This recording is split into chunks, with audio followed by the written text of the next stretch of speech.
नमस्कार। दिन भर की बड़ी खबरों में आपका स्वागत है। मैं हूं आपके साथ अंशिता। आज इस बुलेटिन में बात होगी चुनाव आयोग को कोर्ट से लगे बड़े झटके की, पश्चिम बंगाल में हुई रीपोलिंग की। देखेंगे आईपैक के ठिकानों पर रेड करने वाले अधिकारियों के सम्मान पर क्यों उठे सवाल, बीजेपी में शामिल होते ही कैसे मुसीबत में फंसे संदीप पाठक, जानेंगे अग्रिम जमानत पर पवन खेड़ा ने क्या दिया बयान, और बुलेटिन के आखिर में देखेंगे जाने माने कार्टूनिस्ट इरफान की किस खबर पर पड़ी तिरछी नजर। लेकिन दिन भर की तमाम बड़ी खबरों से पहले एक नजर आज की सुर्खियों पर। सरकार ने की इमरजेंसी अलर्ट सिस्टम की टेस्टिंग। आपातकाल में लोगों तक सूचना पहुंचाने के लिए देश भर में करोड़ों मोबाइल पर एक साथ आया अलर्ट मैसेज, सायरन की सुनाई दी आवाज। यूपी में 22 मई से शुरू होगी जनगणना। पहले चरण में मकानों की होगी गणना। 22 मई से 20 जून 2026 तक चलेगा हाउस लिस्टिंग का काम। 7 मई से 21 मई तक भरा जाएगा ऑनलाइन डेटा। असम कांग्रेस ने बुलाई बैठक। प्रदेश अध्यक्ष गौरव गोगोई ने सभी 125 संयुक्त उम्मीदवारों के साथ की मीटिंग। विधानसभा चुनाव की काउंटिंग से पहले दिए अहम दिशा निर्देश। बिहार के सीएम सम्राट चौधरी ने पूर्व सीएम नीतीश कुमार से की मुलाकात। कैबिनेट विस्तार की चर्चा के बीच अहम मानी जा रही मुलाकात। बीजेपी जेडीयू में खींचतान की अटकलों को मिला बल।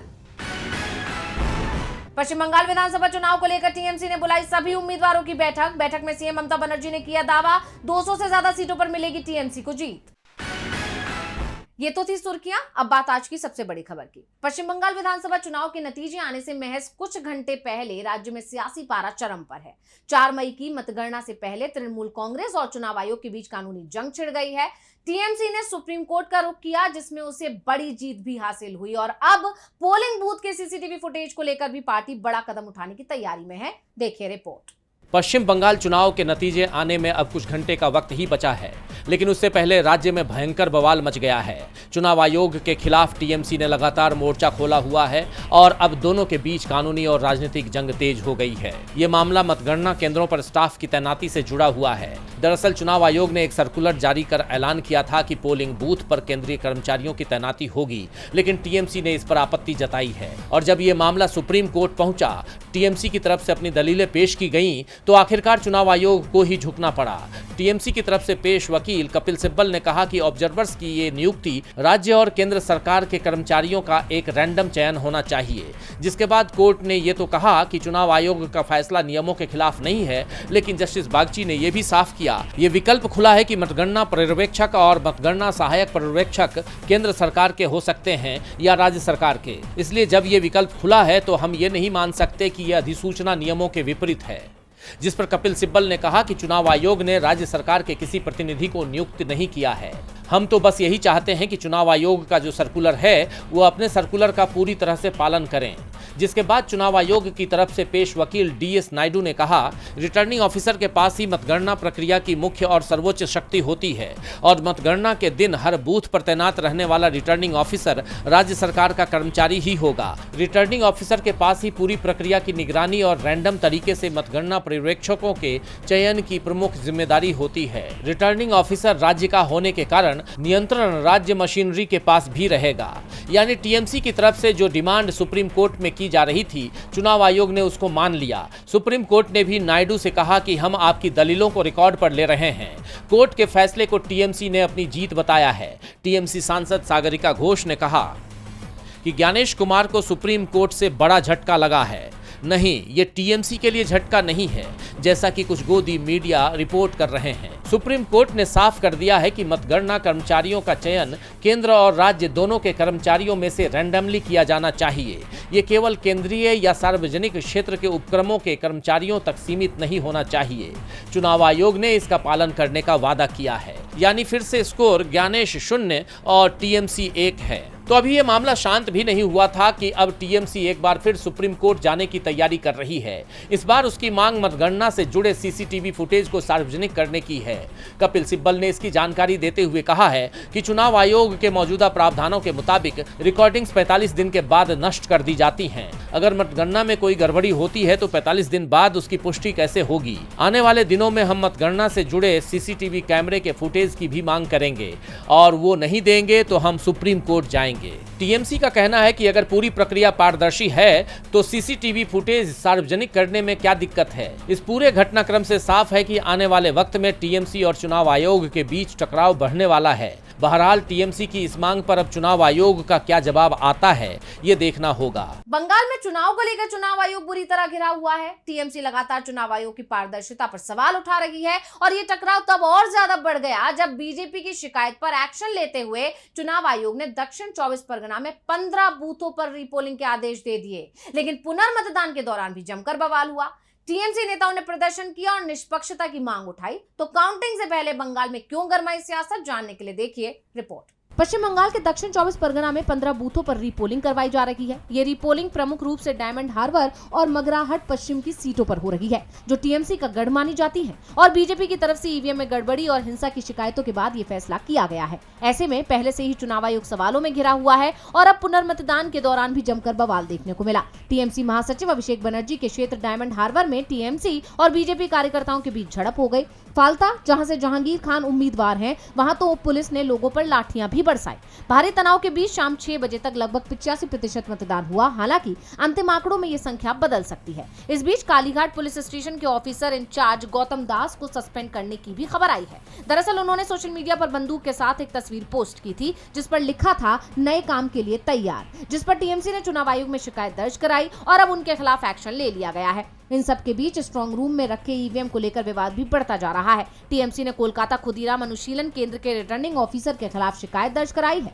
पार्टी का दावा है कि पोस्टल बैलेट कवर से छेड़छाड़ हुई है। वहीं अशोकनगर से तृणमूल कांग्रेस के उम्मीदवार नारायण गोस्वामी ने आरोप लगाया कि बारासात की ईवीएम स्ट्रांग रूम में सुबह 4:05 से 8:22 के बीच सीसीटीवी सिस्टम बंद रहा। हालांकि चुनाव आयोग ने इस पर अपनी सफाई पेश करते हुए इन दावों को खारिज कर दिया। पश्चिम बंगाल के मुख्य निर्वाचन अधिकारी मनोज कुमार अग्रवाल ने कहा कि कोई भी सीसीटीवी बंद नहीं किया गया था और सभी स्ट्रांग रूम सुरक्षित हैं। इसके साथ ही मतगणना के लिए चुनाव आयोग ने राज्य में अतिरिक्त 165 मतगणना पर्यवेक्षकों और 77 पुलिस पर्यवेक्षकों की तैनाती भी की। अब सबकी नजरें 4 मई की काउंटिंग पर टिकी है। देखना ये होगा कि इस बार बाजी कौन मारता है। पश्चिम बंगाल विधानसभा चुनाव के नतीजे 4 मई को सामने आएंगे, लेकिन उससे पहले राज्य से एक बड़ी खबर सामने आई है। 8 जनवरी 2026 को ईडी ने चुनाव रणनीतिकार संस्था आईपैक के ठिकानों पर छापेमारी की थी।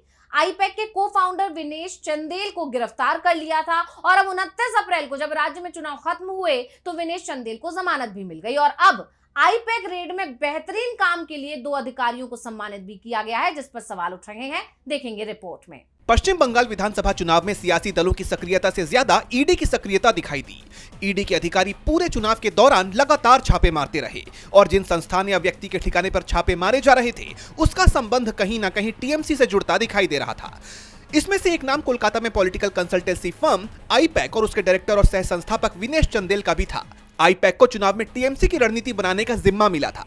उनके ठिकानों पर भी जनवरी पर ईडी की रेड हुई और जैसे ही 29 अप्रैल को बंगाल में वोटिंग का काम पूरा होता है, विनेश चंदेल को जमानत मिल जाती है। ईडी की तरफ से कोई विरोध नहीं होता क्योंकि अब विनेश चंदेल की जरूरत चुनाव में टीएमसी को नहीं बची थी। इस बीच ये खबर सामने आ रही है कि आईपैक और विनेश चंदेल के ठिकानों पर छापेमारी की कार्रवाई करने वाली ईडी की टीम के सदस्य असिस्टेंट डायरेक्टर विक्रम अहलावत और प्रशांत चंडीला को उनकी इस बेहतरीन काबिलियत के लिए सम्मानित किया गया है, जिसको लेकर अब कई सवाल खड़े हो रहे हैं। कहा जा रहा है कि ईडी इन अधिकारियों को सम्मानित कर यह दिखा रही है कि केंद्र सरकार के विरोधियों पर इसी तरह से तेजी से कार्रवाई की जानी चाहिए। मामला भले कमजोर हो, लेकिन कार्रवाई ऐसी होनी चाहिए कि विरोधी पूरी तरह से हिल जाए। वैसे भी विपक्ष की तरफ से यह आरोप लगातार लगाए जा रहे हैं कि ईडी हो या सीबीआई या दूसरी केंद्रीय जांच एजेंसियां, वो बीजेपी के टूल की तरह काम कर रही हैं। जिन राज्यों में चुनाव करीब आता है वहां ईडी की सक्रियता अचानक बढ़ जाती है और चुनाव होने के बाद ईडी की कार्रवाई ठंडे बस्ते में चली जाती है। अगर कहीं सरकार बीजेपी की बन जाए तब ईडी उस राज्य का रास्ता ही भूल जाती है। आईपैक के ठिकानों पर रेड करने वाले अधिकारी अवार्ड मिलने पर घिर गए हैं तो आम आदमी पार्टी के बागी नेताओं की मुश्किलें भी बढ़ती दिखाई दे रही हैं। आपके पूर्व सदस्य और बीजेपी के मौजूदा राज्यसभा सांसद संदीप पाठक एक नए विवाद में घिर गए हैं। संदीप पाठक के खिलाफ 2 एफआईआर दर्ज होने की खबर सामने आई है, जिससे संदीप पाठक की मुसीबत और बढ़ने वाली है। तो क्या है पूरा मामला, जानने के लिए देखिए ये रिपोर्ट। आम आदमी पार्टी ने बीजेपी में शामिल हुए बागी नेताओं के खिलाफ कड़ा रुख अपनाया हुआ है। चर्चा है कि पार्टी नेताओं की सदस्यता रद्द करने की मांग कर सकती है। इस बीच बागी नेता संदीप पाठक को बड़ा झटका लगा है। उनके खिलाफ 2 एफआईआर दर्ज की गई है। संदीप पाठक के खिलाफ दर्ज हुई एफआईआर ने राजनीतिक हलकों में चर्चाओं का बाजार गरमा दिया है। सबसे बड़ी बात तो यह है कि दोनों मामलों में गैर जमानती धाराएं लगाई गई हैं, जिससे इस पूरे घटनाक्रम की गंभीरता और बढ़ गई है। हालांकि आधिकारिक तौर पर अभी तक आरोपों का पूरा विवरण सार्वजनिक नहीं किया गया है। बताया जा रहा है कि संदीप पाठक के खिलाफ दर्ज दोनों एफआईआर अलग अलग मामलों से जुड़ी हैं। फिलहाल पुलिस पूरे मामले की जांच कर रही है और सबूतों को जमा करने में लगी हुई है। अधिकारियों का कहना है कि जांच आगे बढ़ने पर मामले से जुड़े और भी कई पहलू सामने आ सकते हैं, जिसके बाद अगर जरूरत पड़ती है तो सख्त कार्रवाई की जाएगी। यहाँ तक कि गिरफ्तार भी किया जा सकता है। इस खबर के सामने आने के बाद बागी नेताओं में खलबली मच गई। इसके साथ ही दिल्ली में मौजूद संदीप पाठक के सरकारी आवास पर हलचल तेज हो गई। पुलिस के वहां पहुंचने से पहले ही संदीप पाठक अपने घर के पीछे के रास्ते से निकल गए। तो वहीं पंजाब पुलिस ने भी इन मामलों को गंभीरता से लेते हुए जांच प्रक्रिया तेज कर दी है। अब इस पूरे मामले पर संदीप पाठक का बयान सामने आया है। उन्होंने कहा है कि मुझे ऐसी किसी एफआईआर की जानकारी नहीं है और किसी पुलिस अथॉरिटी ने मुझे सूचित भी नहीं किया है। देखा जाए तो बागी नेता आम आदमी पार्टी को झटका देने की तैयारी में थे, लेकिन अब उन्हें खुद ही बड़ा झटका लगा है और अब और भी कई नेताओं पर संकट के बादल गहराते दिखाई दे रहे हैं। आपके बागी नेता को बड़ा झटका लगा है तो कांग्रेस नेता पवन खेड़ा को जीत मिली है। दरअसल सुप्रीम कोर्ट से अग्रिम जमानत मिलने के बाद पवन खेड़ा का बयान आया है। उन्होंने असम के सीएम की पत्नी पर कई आरोप लगाए थे, जिसके बाद रिनकी भुइयां शर्मा ने पवन खेड़ा पर मामला दर्ज कराया था और अब इस मामले में जमानत मिलने पर पवन खेड़ा ने इसे लोकतंत्र और संविधान में विश्वास रखने वालों की जीत बताया है। देखिए रिपोर्ट। हाल ही में असम के मुख्यमंत्री हिमंता बिस्वा शर्मा की पत्नी पर आरोप लगाने के मामले में कांग्रेस नेता पवन खेड़ा को सुप्रीम कोर्ट से बड़ी राहत मिली। अदालत की तरफ से अग्रिम जमानत दिए जाने के बाद अब पवन खेड़ा का बयान आया है। सोशल मीडिया प्लेटफॉर्म एक्स पर उन्होंने इस फैसले को अपनी निजी जीत नहीं बल्कि लोकतंत्र और संविधान में विश्वास रखने वालों की जीत बताया। खेड़ा ने पोस्ट किया, सुप्रीम कोर्ट द्वारा कानून के शासन को बनाए रखने के लिए मैं उनका आभार व्यक्त करता हूं। साथ ही डॉक्टर अभिषेक मनु सिंघवी और एआईसीसी विधि विभाग को उनके सही समय पर किए गए प्रयासों और निरंतर सहयोग के लिए धन्यवाद देता हूं। मैं सोनिया गांधी, मल्लिकार्जुन खड़गे, राहुल गांधी, प्रियंका गांधी, केसी वेणुगोपाल और जयराम रमेश के अटूट समर्थन और प्रोत्साहन के लिए उनका तहे दिल से शुक्रगुजार हूं। मेरी जमानत न केवल मेरी व्यक्तिगत जीत और राहत का साधन है, बल्कि ये उन लोगों के लिए भी एक चेतावनी है जो सरकारी शक्ति का गलत इस्तेमाल करते हैं। जब तक हम एक संवैधानिक लोकतंत्र हैं, तब तक राजनीतिक बदले की भावना के लिए किसी भी व्यक्तिगत स्वतंत्रता की बलि नहीं दी जा सकती। झूठ चाहे कितना भी शक्तिशाली क्यों न लगे, अंत में जीत सत्य की ही होती है। सत्यमेव जयते। दरअसल पवन खेड़ा ने सीएम हिमंता बिस्वा शर्मा की पत्नी रिनकी भुइयां शर्मा पर एक से ज्यादा पासपोर्ट्स और विदेश में अघोषित संपत्ति होने का आरोप लगाया था, जिसके बाद रिनकी भुइयां ने पवन खेड़ा के खिलाफ मामला दर्ज करवाया था और अब पवन खेड़ा ने इसी मामले में अग्रिम जमानत मिलने पर यह बयान जारी किया है। पवन खेड़ा ने असम की हिमंता सरकार पर जोरदार हमला बोला है, जिससे सरकार की मुश्किलें बढ़ सकती हैं। तो मुश्किल में इस वक्त यूपी सरकार भी दिखाई दे रही है। उत्तर प्रदेश से एक ऐसा मामला सामने आया है जिसने कानून व्यवस्था पर उठ रहे सवालों को और गहरा दिया है। इसके बाद इलाहाबाद हाई कोर्ट की लखनऊ बेंच ने सरकार पर 10 लाख का जुर्माना लगाया है। तो क्यों सवालों में आई यूपी सरकार और क्या है पूरी खबर, जानने के लिए देखिए रिपोर्ट। उत्तर प्रदेश में मनोज कुमार नामक एक युवक को 27 जनवरी 2026 को उन्नाव जिले के आसीवन थाना क्षेत्र में दर्ज एक मामले में गिरफ्तार किया गया था।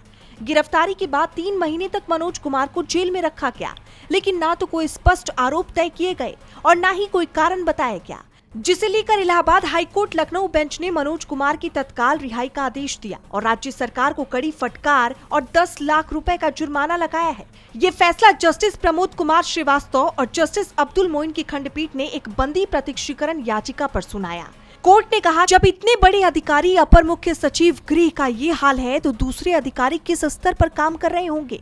अपर मुख्य सचिव गृह ने हलफनामे में ये तक नहीं बताया कि हर्जाना क्यों न लगाया जाए। किसी भी शख्स को गिरफ्तार करने का कारण लिखित रूप में बताना संवैधानिक दायित्व है। इसे नजरअंदाज करना नागरिक के मौलिक अधिकारों का सीधा उल्लंघन है। बता दें, कोर्ट ने आदेश में साफ कहा कि राज्य सरकार को ये स्वतंत्रता होगी कि वो कानून के अनुसार इस जुर्माने की रकम संबंधित जिम्मेदार पुलिस और प्रशासनिक अधिकारियों से वसूल करे। फिलहाल इस मामले ने राज्य का सियासी पारा हाई कर दिया है और राज्य की कानून व्यवस्था पर गंभीर सवाल खड़े कर दिए हैं। यूपी की कानून व्यवस्था पर गंभीर सवाल खड़े हो गए हैं। तो सवाल पश्चिम एशिया में जारी संघर्ष को लेकर भी उठ रहे हैं कि आखिर वहां शांति कब आएगी, क्योंकि पश्चिम एशिया में एक बार फिर जंग की तैयारी शुरू हो गई है। अमेरिकी राष्ट्रपति डोनाल्ड ट्रंप ने ईरान के नए शांति प्रस्ताव को खारिज कर दिया है। साथ ही उन्होंने खाड़ी देशों में हथियारों की सप्लाई के लिए समझौते को भी मंजूरी दे दी है। उधर ईरान ने भी बड़ा ऐलान किया है, जिसके बाद पूरे क्षेत्र में तनाव बढ़ गया है। तो क्या है पश्चिम एशिया के मौजूदा हालात, आइए देखते हैं इस रिपोर्ट में। पश्चिम एशिया एक बार फिर जंग की चौखट पर खड़ा है। अमेरिका और ईरान में स्थायी युद्ध विराम पर कोई सहमति नहीं बन पा रही है और अब ईरान की सेना ने भी कह दिया है कि ईरान और अमेरिका के बीच युद्ध की फिर से शुरुआत होने की संभावना है, क्योंकि सबूत बताते हैं कि अमेरिका किसी भी समझौते या संधि के प्रति प्रतिबद्ध नहीं है। अमेरिकी अधिकारियों की कार्रवाइयां और बयान प्रमुख तौर पर मीडिया से प्रेरित है, जिनका उद्देश्य पहला तो तेल की कीमतों में गिरावट को रोकना और दूसरा खुद को उस गड़बड़ी से बाहर निकालना है जो उन्होंने पैदा की है। लेकिन हम अमेरिकियों की किसी भी नई हरकत या मूर्खता के लिए पूरी तरह से तैयार हैं। ईरानी सेना का यह बयान ऐसे वक्त में आया है जब अमेरिकी राष्ट्रपति डोनाल्ड ट्रंप ने ईरान के नए शांति प्रस्ताव को भी खारिज कर दिया। उन्होंने इस प्रस्ताव पर अपना असंतोष जाहिर करते हुए कहा कि वे समझौता करना चाहते हैं, लेकिन मैं उससे संतुष्ट नहीं हूं, इसलिए देखना होगा कि आगे क्या होता है। लेकिन हम ऐसे पागलों के हाथ में परमाणु हथियार नहीं जाने दे सकते। अगर ईरान के पास परमाणु हथियार होता तो इजराइल, मिडिल ईस्ट और यूरोप तबाह हो जाते। यानी ट्रंप ईरान की शर्तों पर समझौता करने को तैयार नहीं है। ऐसे में अब वो जंग की तैयारी में जुट गए हैं। उनके फैसले से तो यही संकेत मिल रहा है कि अमेरिका ईरान पर दोबारा हमले की तैयारी कर रहा है। इसके लिए खाड़ी क्षेत्र में मौजूद सहयोगियों के लिए 8.6 अरब डॉलर के हथियार सौदों को मंजूरी दी गई है। इसके तहत अमेरिका जिन देशों को हथियार देगा उसमें इजराइल, कतर, कुवैत और संयुक्त अरब अमीरात शामिल है। कतर को patriot and air missile defence system की सप्लाई और सपोर्ट सर्विसेज दी जाएंगी। इसके अलावा एडवांस्ड प्रिसीजन किल वेपन सिस्टम भी बेचे जाएंगे। ऐसे में ईरान की तरफ से भी कमर कस ली गई है। वो अपने ड्रोन और मिसाइल शस्त्रागार को तेजी से पुनर्निर्मित करने में जुट गया है। कई रिपोर्ट्स में दावा किया गया है कि ईरान अब अपनी उन मिसाइलों और हथियारों को निकाल रहा है जिन्हें उसने जमीन में छुपा के रखा था। उसने अरब की खाड़ी और हॉर्मुज स्ट्रेट के साथ फैली ईरान की लगभग 2000 किलोमीटर लंबी तटरेखा पर अपने कब्जे का भी ऐलान कर दिया है, जिसके बाद पूरे क्षेत्र में तनाव चरम पर पहुंच गया है। अब देखना यह होगा कि क्या वाकई ईरान और अमेरिका जंग शुरू करेंगे या बढ़ते तनाव के बीच शांति की जारी कोशिशें रंग लाएंगी। और बुलेटिन के आखिर में देखेंगे जाने माने कार्टूनिस्ट इरफान की किस खबर पर पड़ी तिरछी नजर।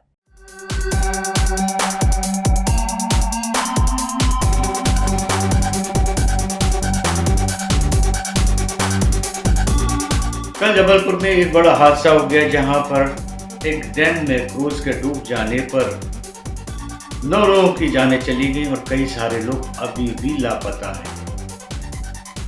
ये सिर्फ एक जहाज के डूबने का नहीं बल्कि प्रशासन की और वहाँ के जिम्मेदार लोगों की जो भ्रष्टाचार है, जिनका जो आम आदमी की सुरक्षा से अनदेखी करना, खिलवाड़ करना, उसका नतीजा ही है।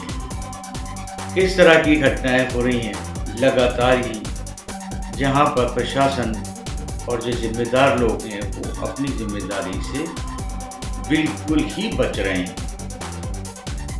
यहाँ पर देखिए, जब क्रूज डूब रहा था तब लाइफ जैकेटें निकाल करके लोगों को बांटी जा रही थी कि अपनी अब आप जान बचा लीजिए, क्योंकि हम तो जांच करवा के निकल जाएंगे, अब आप अपने को बचाइए।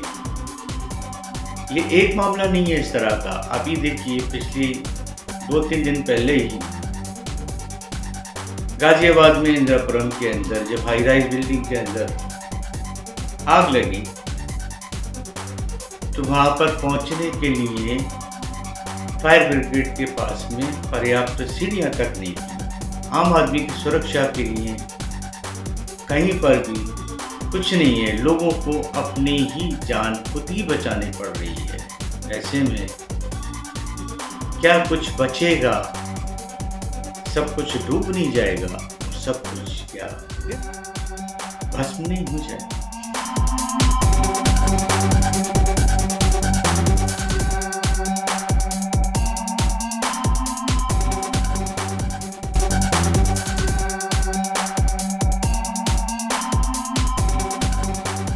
बहुत बहुत शुक्रिया इरफान जी। तो आज इस बुलेटिन में इतना ही। आप देखते रहिए डीवी लाइव और मुझे दीजिए इजाजत। नमस्कार।